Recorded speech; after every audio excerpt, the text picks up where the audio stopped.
Hi everyone. Welcome to another episode of our, you can call it podcast or talk show. So today we have with us Kamran Rahman.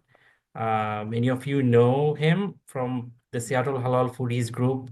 He's a food enthusiast, and I see uh, these days probably he's busy, but I used to see him commenting a lot, um, helping people out, answering questions, and also like I see him as a food enthusiast, and as I said, and if you follow him on social media, you'll be seeing him cooking food from all around the world.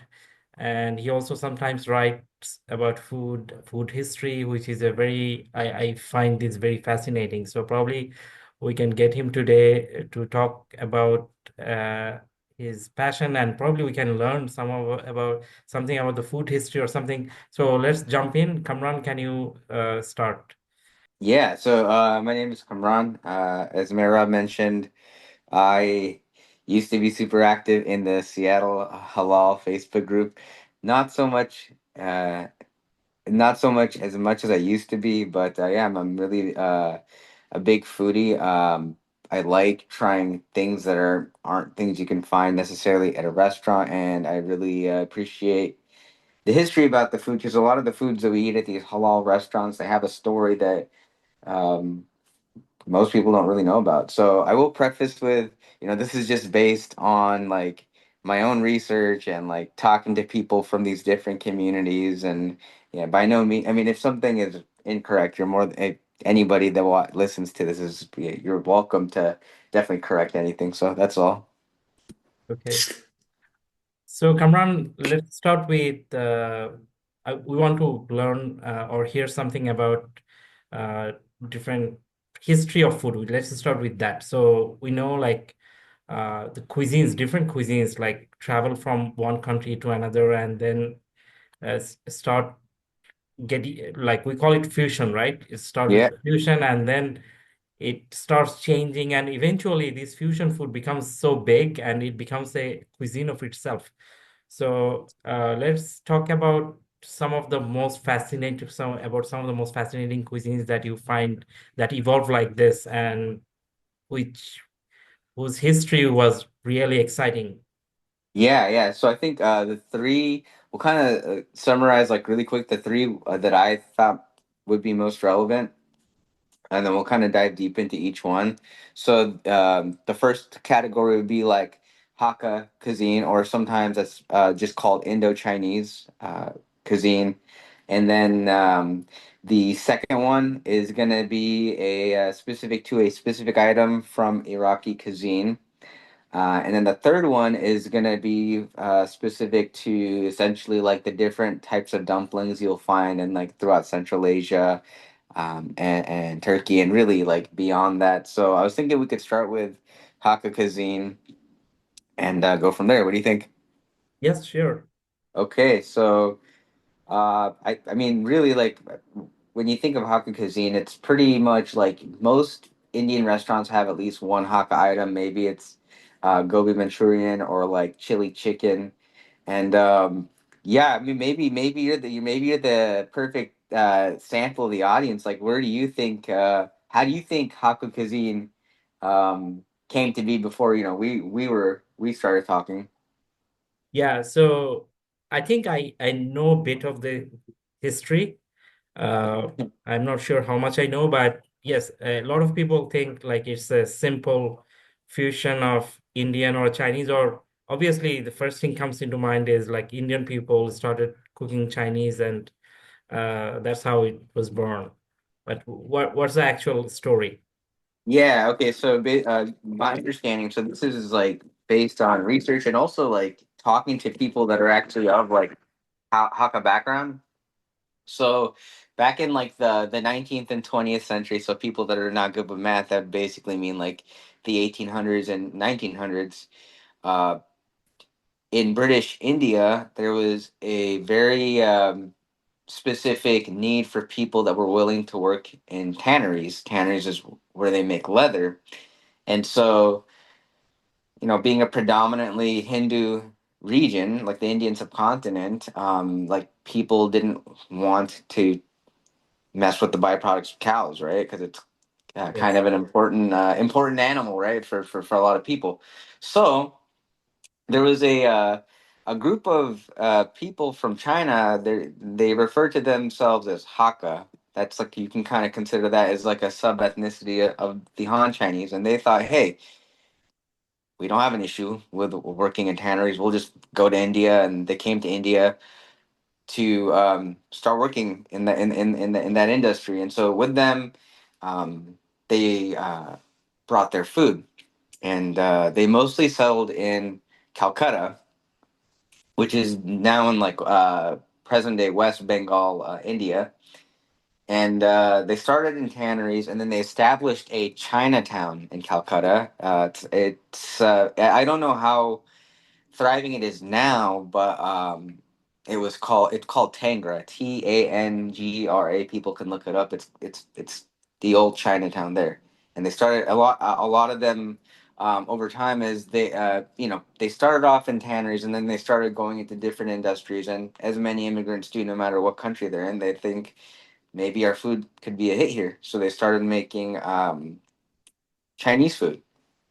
And kind of like they do with Chinese food here, they cater it to the locals, right? Like here we have American Chinese, and so they're like, let's make Chinese food, but with the spices that people here are familiar with. And that's pretty much how it started in India. And then there's like a lot of history that went into how did it spread into like neighboring countries, because it's not just popular in India. It then became popular in Bangladesh and then Pakistan. And I mean, I can go into that too if you'd like. Yes. Yes. Yeah, so it was really interesting. Is I was speaking a few years ago, speaking with this lady. She lives in Toronto. She's of Hakka background, and it's really interesting. She's Chinese, but she speaks Bengali, Urdu, Hindi, and Punjabi. And I was like, "How do you know all these languages?" And she was telling me about how her family came from China to India, like 100 plus years ago, settled in Calcutta. Then during the partition, there was the creation of what was then East Pakistan and West Pakistan. And so during that partition, for whatever reason, her family moved to what was then East Pakistan, which that's now Bangladesh. And so when they were there, from about 1947 to 1970, 1971, some of her family got into the Indo-Chinese industry, like the restaurant industry, and some of them got into like the nails and salon industry. And they were there for like 25 years, and they kind of represented like this fragment of Hakka people in Bangladesh that brought that. And then when East Pakistan decided, hey, we don't really want to be a part of like this whole like notion of Pakistan, we want our own country. Well, a lot of people left East Pakistan and moved to elsewhere, predominantly to West Pakistan.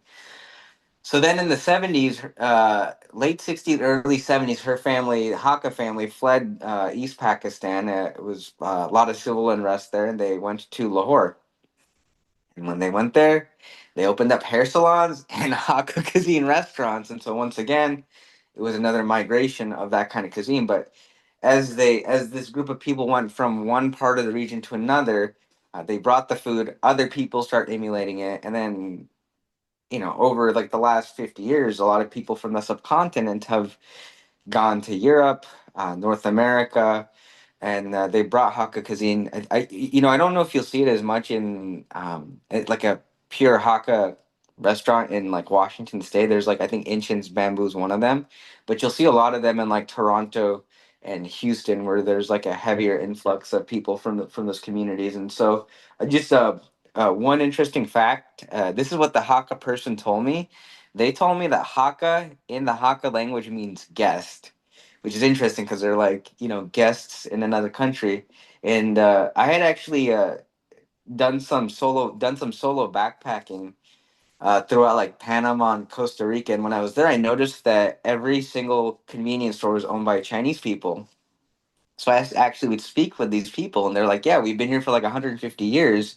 We just came a long time ago to Central America, and we speak Spanish as our first language, but our home language is this dialect of Chinese."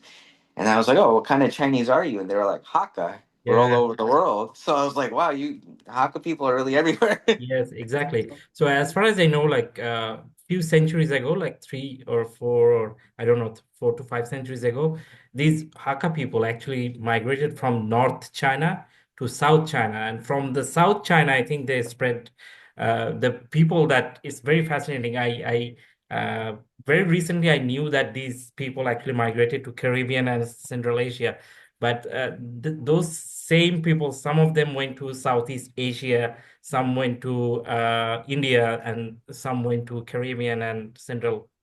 Yeah, and yes, you were right. Those are all Hakka people. Yes. Yeah, it's like wherever the opportunity goes, they Yes. just made the jump for it. So yeah, it's super Yes. interesting.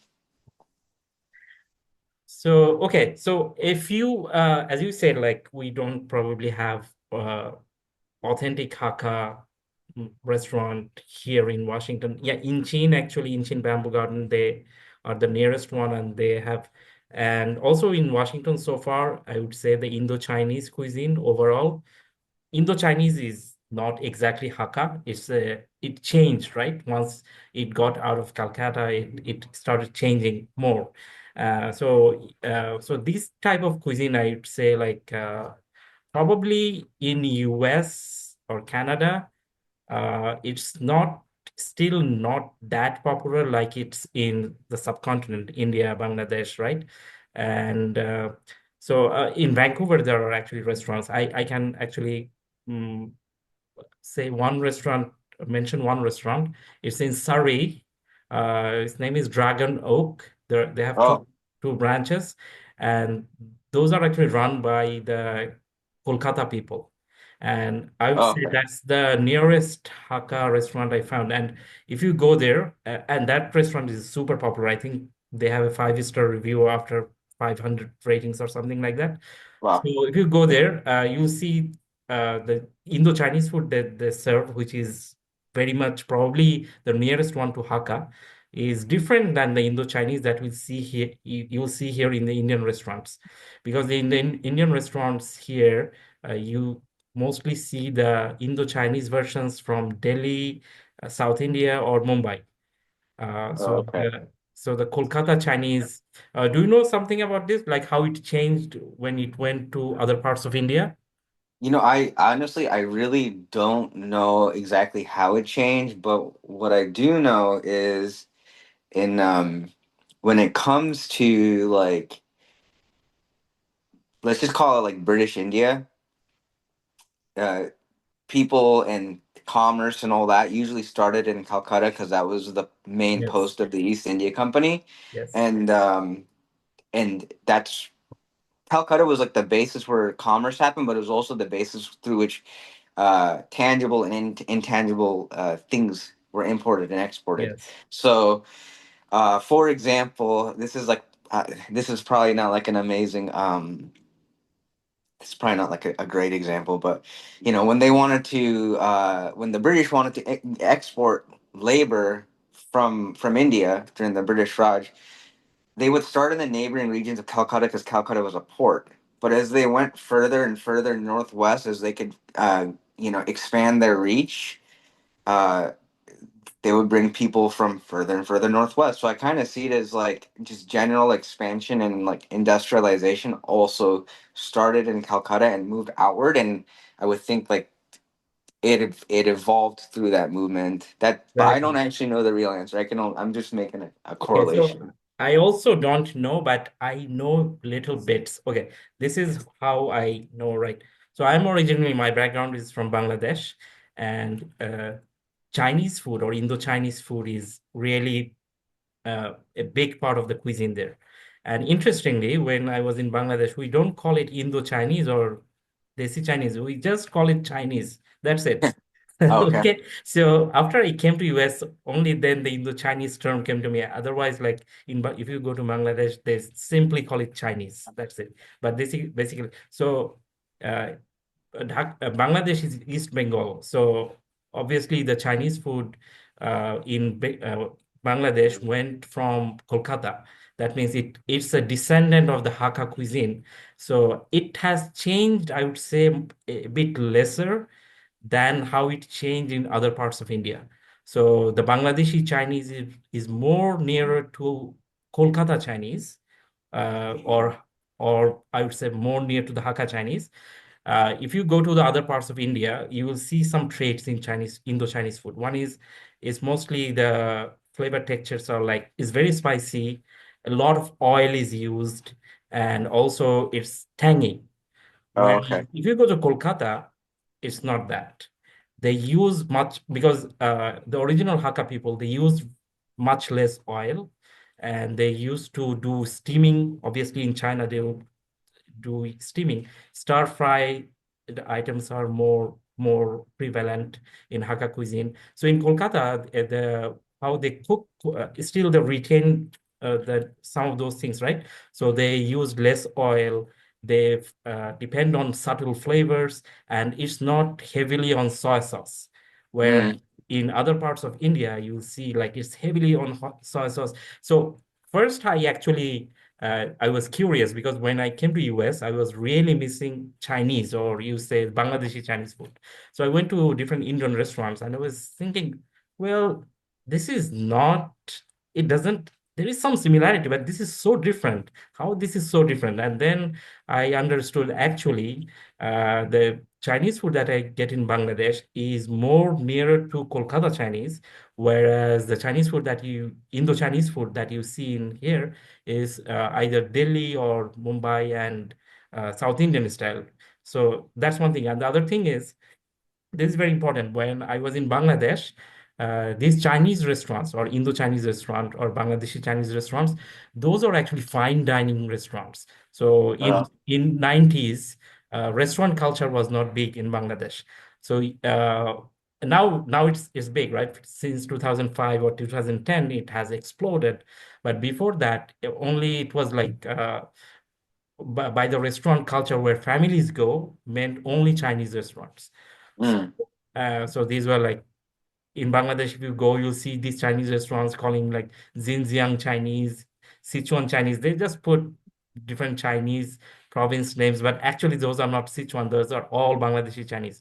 So, so that's one difference. So when it moved to the other parts of India, it became more street food. Say okay. street food. I was gonna ask about that because I was gonna Yes, ask, places like New Delhi and Mumbai. I would think because those are like those are like I think it's called cosmopolitans. It's like yes, is that I don't know if that's the right term. It's when people from all over the country settle there. Those are like the New Yorks and San yes, Franciscos yes, for India, right? So I was gonna ask if there's just a heavier street food appeal there or culture there yes, for like young people basically, or like people foodies, you could say, like real foodies.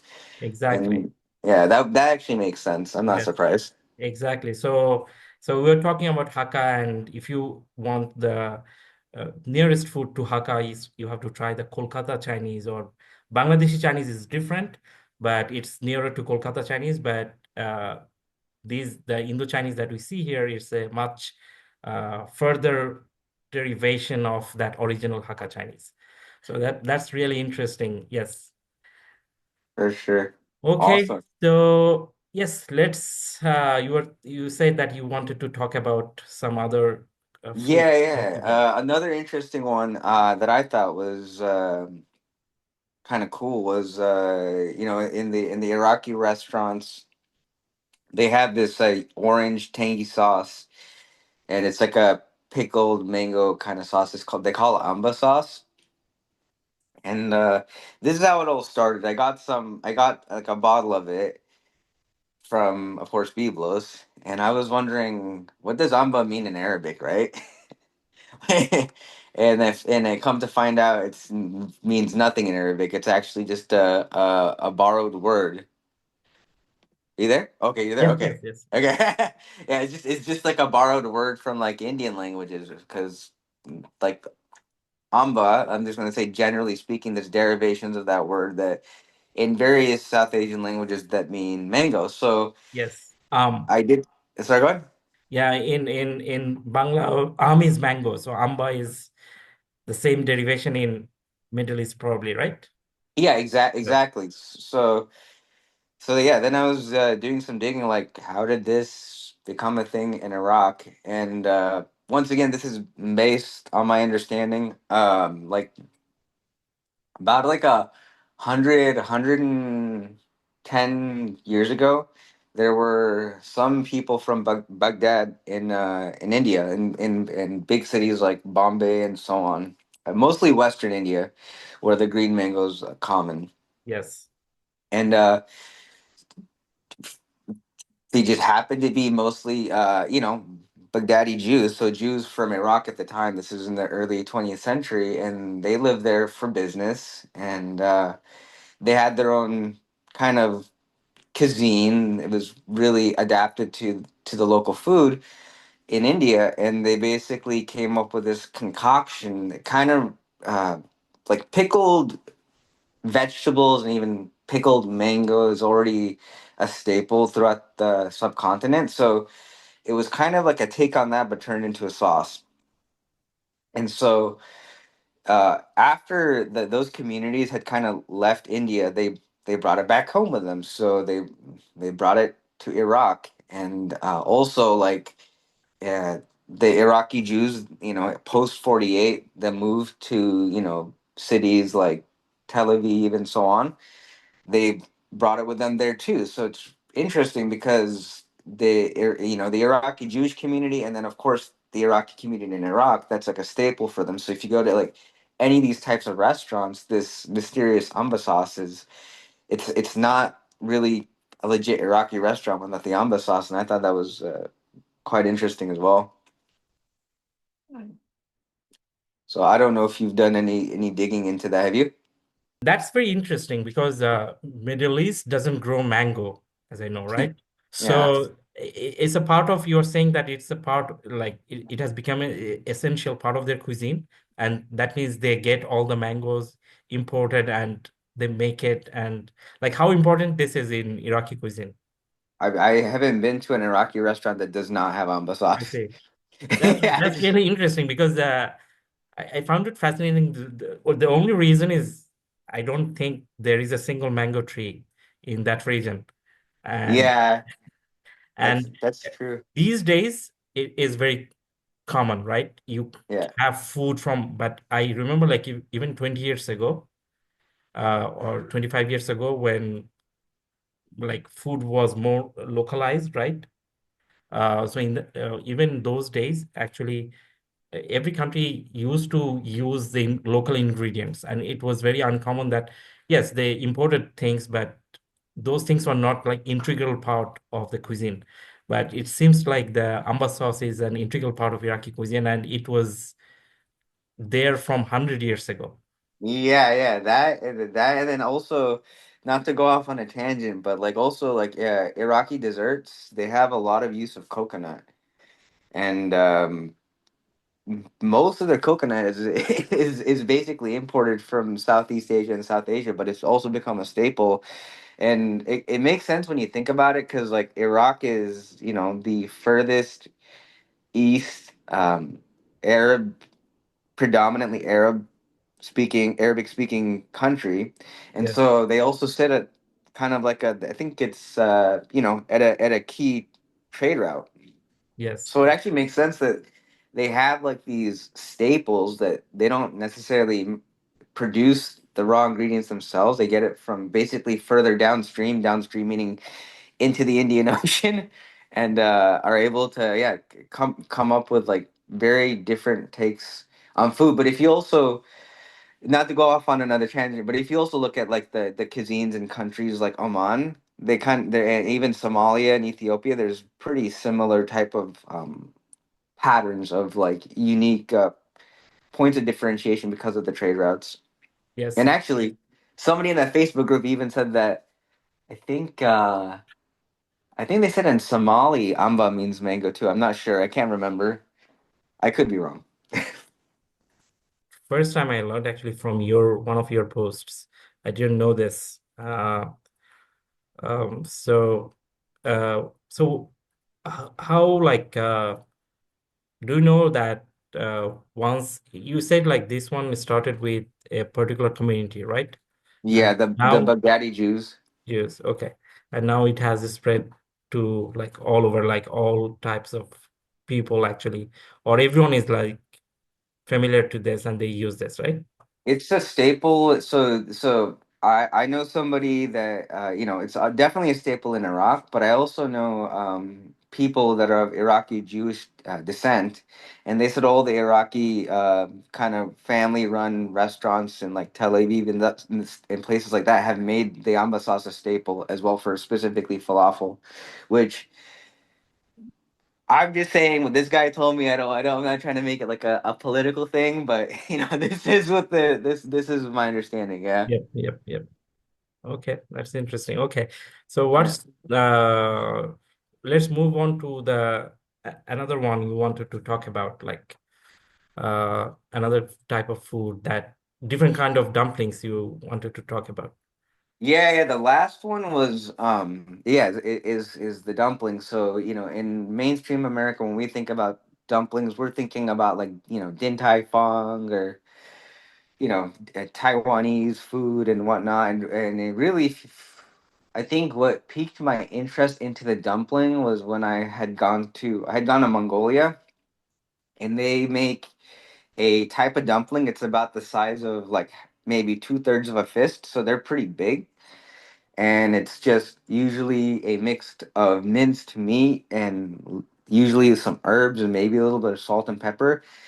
There's no soy sauce or anything like that. It's usually dipped, I think, in some sort of white sauce. It might be either yogurt or sour cream. And that's when I was like, this is interesting. Like, it looks more like what you would find in Central Asia. So yeah, if you do the digging, really the epicenter of this type of dumpling starts with like Mongols and then the Turkic tribes. So just quick geography lesson. Turkic tribes really modern day, they go as far west as the Tatars of like the Crimea in Ukraine, and obviously Turkey, and then they spread kind of laterally all the way into northeast Siberia, and the Mongol Empire was kind of juxtaposed on top of like this like spread of these Turkic people, so they had a lot of cultural back and forth. So really, it's my understanding is thought of is the dumpling as we know it was really perpetuated by the Mongols who lived a nomadic lifestyle. Because with a dumpling, you just stuff it with meat, wrap it in the whatever the dough, and you can freeze it. It can just withstand any weather. And if you're just like on a horse riding for a long time, it's probably not going to go bad because it's cold, and all you got to do is steam it over water, melt some snow. And so, because of the cultural exchange between the Mongols and the Turkic tribes, it became a thing for the Turkic tribes. And those Turkic tribes, as we know, over many centuries, especially with both I kind of call them there was like the Turkic tribes, and then there's like the tribes that are a mix of both Mongol empires and the Turks. They made their way through Central Asia, and now you have like the different Uzbek forms of dumpling. You have the manti in Afghanistan, and they just kept spreading further and further west. And it's interesting because in like places like Turkey or like Uzbekistan, they have like this concept of manti, and then in like as far east as Korea, they have mandu, and it's really the same thing. It's Oh just yeah, the right. yeah, yeah, right. It's the same thing. It's just each culture has adapted it to fit their diet Yes. and what they can grow. So Korea, kimchi and beef, and China, pork. You're not gonna Yep. find that in like in Afghanistan. They're gonna have probably lamb and beef, and so it's very Yeah. very interesting how that happened. And in Afghanistan, they call it mantu. And Yeah, I think they have these Persian influence. They put yogurt on it, and yeah, also whereas as you say, like in Mongolia or Uyghurs, they dip in the yogurt. Uh, yeah, yeah, I am not 100% sure. Obviously, I'm not a historian. Other people know better, but this is from what I saw in restaurants in US. So they put also the Afghan people put tomato sauce and also lentils on top of it. So that's an I was wondering like where it came from, and I probably asked an Afghan person. He said like this is from Persian influence. That's why we put this sauce on top or something. And I think in Turkey it became like a smaller size, right? Whereas in Yeah. Central Asia it's larger. Yeah, I think I can't remember where I saw. I think I saw a food vlogger. They said that in some parts of Turkey, they say it's not a real dumpling unless you could fit 40 of them on a spoon. So that's one anecdote. I mean, they could be much smaller, essentially, for sure. Yeah, so if you even if you go to the like restaurants in Turkish restaurants here, say in Seattle, we have a few Turkish restaurants, right? Miss Cafe, Cafe Sabah. You go there and the dumplings there are like small. And then I went to one restaurant that's also Turkish restaurant, Sofra, but their dumplings are larger. Like I was thinking, like so far I have been to all Turkish restaurants, like Turkey, and Mm. dumplings are smaller. But here it looks like a Central Asian dumpling. And then they told me that I later I learned that they were actually Ahiska Turks. That means the owners of Sofra Turkish restaurant. That means their forefathers are in Turkey, but maybe I don't know if 70, 80 years ago they migrated to I don't exactly remember, probably the Caucasian region or Central Oh, Asia. So there, that's why their dumpling is influenced by that region. That's why the dumpling at Sofra is larger. So that's something I shared with you. Like when I actually look at food, sometimes it feels like, oh, I'm in a Turkish restaurant, but this dumpling does looks like a central Turkic dumpling, and then I got the explanation for that. yeah. I was gonna ask like why would it be so big? Wouldn't make sense. But now that makes sense given where they're actually from. It's kind of like the people that own the restaurant or the people that are making the cuisine, they know that they need to fit the branding of a restaurant in a particular I mean, how how many Greek restaurants are really just Lebanese restaurants? They got to fit in a category that can be understood. But really, only a person that's familiar with the cuisine would really know this isn't exactly what the sign says. Yes. So Yeah, that's also such a fascinating. Probably we can just. I'm not like very knowledgeable person about dumplings, but dumplings are actually such a big thing especially in Asia, and not only in Asia, like in other parts of the world as well. yeah. So probably you can just do research, write books just on dumplings. Yeah, there's versions of it in Armenia. Definitely Russia. I mean, what's a pelmeni? Pelmeni is technically, isn't it? It's basically a dumpling, from my understanding. So moves with trade, that's for sure. Yes, yes. Okay. think Uh, I think that's all I got for the food history for yes, today. I yes. mean, there's so Yeah, much, so man. it's very fascinating, and thanks so much. Like I really enjoyed this, and I think a lot of people actually enjoy. I call it say food anthropology. That means food, how actually food moves from one place to another place over centuries, and then once you dig it back, you see so much connection, right? So Yeah. yeah, so probably we can just talk about this a few more times because when we are talking, a lot of other dishes came into my mind. For example, plov, right? Oh Plov, yeah. Well, pulao, and pulao also in India, Pakistan, Bangladesh is so different. And all these actually come from the same root. So yeah. and a lot of other food like biryani and other stuff. So yeah, so thanks so much, Kamran. We'll uh, keep our discussion short, and we'll keep it for today, but we want to come back with more of these. And also, I know that you have closely worked with the halal restaurants here, and you have seen the halal scene here. And as far as you know, you are actually, were you born in this area? I was born in Shelton. Okay. So how long have you And been here in this Pacific Northwest? my whole life, I I Whole was life. I was Okay. Do I, you I'm almost 40. I was born in Shelton, and the first town that we lived in where I was born, there was only 500 people there, and there's still only 500 people now. Oh, Yeah. okay. So Yeah. you know a lot about the food in Seattle. So we would love to listen to your experience about the how the food changed in Seattle, especially halal food, and your experience with working with halal restaurants here.